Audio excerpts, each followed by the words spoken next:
हेल' friends, बे video नोंथांमोना नुनो मोनगोन टेट आनजाद बेनि सिगां जानो हानाय प्रिपेरेसन जानो हानाय माखासे सोंथिफोर सिगाङाव अदेबानि बेनि सोमोन्दै नोंथांमोना भिडिअ नुखांबाय आरो बेयावबो नैथि खेब टेटआव फैनो हाथाव माखासे कुइसनफोर नोंथांमोननियाव बेहाय आं लाबोनानै होफैदों।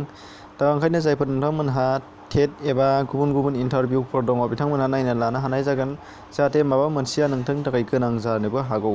बिनि थाखायनो नोंथांमोना भिडिअखौ जोबजासिम नायलां, नङाब्ला आद्रा जायोब्ला बबेबा गुबुन मोनसेया थालाङोब्ला बै थालांनायानो नोंथांनि थाखाय मालाबा नुकसान एबा लसबो जानो हागौ। अब्ला लोगोफोर, नोंथांमोना भिडिअखौ जोबजासिम नायलांनो। दानिया नुनो मोनबाय माखासे कमन कुइसनफोरखौ आं बाहाय नुनो मोनदों, बेनिखायनो आं नोंथांमोननियाव बाहाय श' खालामनो होनना आखायाव लाबोनाय जादों। बे जाहैबाय फार्स्टआव चाइल्ड सेन्टार्ड इडुकेसननि गायसनगिरिया सोर? बेथ' फ्राय फैयोआनो। चाइल्ड सेन्टार्ड इडुकेसन बेखौ जों गायसनदोंमोन जन डिवी। जन डिवीखौ जोङो चाइल्ड सेन्टार्ड इडुकेसननि गायसनगिरि होननानै मिथिनाय जायो। बेखौ नोंथांमोना मिथिनांगोन। बेनिफ्राय दङ लेसन सोदोब। मोनफ्रोमबो जोंनि साबजेक्ट, मोनफ्रोमबो साबजेक्टआव जोंनाव लेसन थायो। लेसन सोदोबा बबेनिफ्राय फैनाय होनदों? बे जाहैबाय फ्रान्स एबा फरासि लेकन सोदोबनिफ्राय लेसना जाबोदों। बेखौ जों मिथिनो हायोब्ला मोजां। बेनिफ्राय दङ भारतआव 14 बोसोरनिफ्राय लाथारनांगौ आरो उदां सोलोंथाइ, फ्रि एन्ड कम्पालसारि इडुकेसन होनदों जायखौ। फ्रि एन्ड कम्पालसारि इडुकेसन, भारतआव 14 बोसोर बैसोनिफ्राय लाथारनांगौ आरो उदां एबा फ्रि सोलोंथाइ लानांगौआ जोंना माब्ला आरो माबे आयेननि गेजेरजों गायसनजादोंमोनब्ला 2002। बेखौ नोंथांमोना नायनो मोनगोन। 2002आव जादों। बे जाहैबाय आर्टिकोल 21A नि राइट टु इडुकेसन एक्ट 2002। बेनिफ्राय जोंना भारत सोरखारा भारतनि 14 बोसोर बैसोनि गथ'फोरखौ लाथारनांगौ आरो फ्रि उदां सोलोंथाइ होनो थाखाय आखायाव लानाय जादों। बिनि दारैनो दा जों सोलोंथाइ लागासिनो दङ।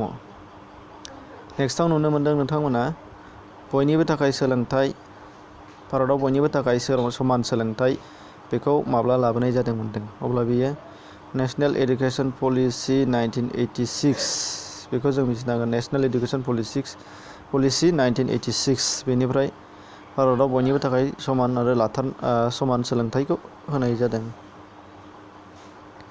बेनिफ्राय दङ इडुकेसनआ मोनबेसे आरो मा रोखोमनि, मा पार्टफोर दङ इडुकेसनआ? बे जाहैबाय मोनथाम। जोङो जायफोरा कलेज फरायदों बेफोरनो मोनबाय जानो हागौ। इडुकेसन साबजेक्टआवनो बे दंखायोमोन गोदो। फर्माल इडुकेसन, नन फर्माल इडुकेसन आरो इनफर्माल इडुकेसन। बेखौ जों मिथिनांगोन। फर्माल, नन फर्माल आरो इनफर्माल। सिम्पलसो। बेनिफ्राय दङ भारतआव खानाफोरनि थाखाय सोलोंथाइखौ माब्ला गायसननाय जादोंमोन? खानाफोर, जायफोर मेगन नुबाङा, बिनि थाखाय सोलोंथाइखौ भारतआव माब्ला गायसनजेननाय जादोंमोन? जाहैबाय 1887। 1887आव अमृतसराव, पान्जाबनि जायगा अमृतसराव बेखौ गायसनजेननाय जादोंमोन। खानाफोरनि सोलोंथाइ, जायफोर मेगन नुबाङा बिथांमोननि थाखाय बेखौ सोलोंथाइखौ होनाय जादोंमोन। बेनिफ्राय 3Rआ मा? 3R फर्मुला होननाय मोनसे दङ इडुकेसनाव। मा बेफोरो 3Rआ? आर मोनथाम, अर्थात बिनि ओंथिया रिडिं, राइटिं आरो एरिथमेटिक। रिडिंआथ' फरायनाय, राइटिंआथ' लिरनाय, एरिथमेटिकआ जाहैबाय सानखान्थि। अब्ला लोगोफोर, बेबो नोंथांनि थाखाय मोनसे गोनां सोंथि जानो हागौ। बेनिफ्राय डाइट कलेज बायदिसिना जों खोनादों। अब्ला बे डाइटनि फुल फर्म मा जानो हागौनो? District institute of education and training.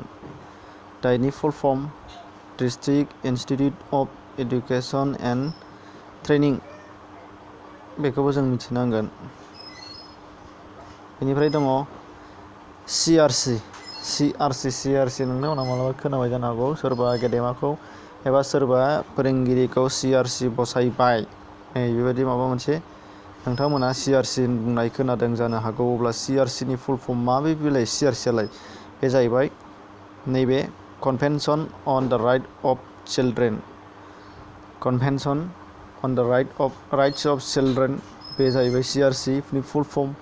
आरो बेखौनो बुंबावो, मोनसेया दंबावो CRCनि full form cluster research centre. Cluster research centre बे मोनसे दंबावो आरो बेनिफ्राय दहायनि होननाय नैबे मोननै अपसन दङ नोंथांमोना बेखौ मिथिनांगोन मोननैखौबो convention on the rights of children अब्ला मानो होनब्ला नोंथांमोननियाव जोंना जाखिनि कम्पिटिटिभ एग्जाम होयो बेयाव अपसनसो होखायो एन्सार थाखायो दा बेयाव गोनो गोथो जानांगौ गैया जों लिरनाङा जेराव convention on the rights of children बे थागोन बेयाव क्लास्टार रिसार्च सेन्टार बे थानाय नङा आरो जेराव क्लास्टार रिसार्च सेन्टार बे थागोन convention on the rights of children बे थानाय नङा अपसनाव जोंनि कुइसननि अपसनाव बे थानाय नङा ओंखायनो सिन्था खालामनाङा। अब्ला लोगोफोर नोंथांमोना भिडिअनि सायाव साबजानाय मोनदोंब्ला लाइक खालाम मोनाखैबा डिसलाइक खालाम जेबो नङा आरो नोंथाङा चेनेलाव गोदानबा साबस्क्राइब खालामनो हागोन जाहाथे बेफोरबायदि इनफरमेसनखौ नोंथाङा थाबैनो मोनबाय थायो। भिडिअनि सायाव मोजां मोननाय गाज्रि मोननाय कमेन्ट्स होनो दंब्ला कमेन्ट्स हो जेबो नङा। अब्ला लोगोफोर आरो बेनि अनगायैबो नोंथांमोना गुबुन गुबुन भिडिअ नायोबा डिसक्रिपसनाव खनसे हाबनानै नाय बाहाय एग्जामनि प्रिपेरेसननि थाखाय गोबां भिडिअ हगारनायनि लिंक्स नोंथांमोना नुनो मोनगोन। अब्ला गोजोन्थों एसेनोसै।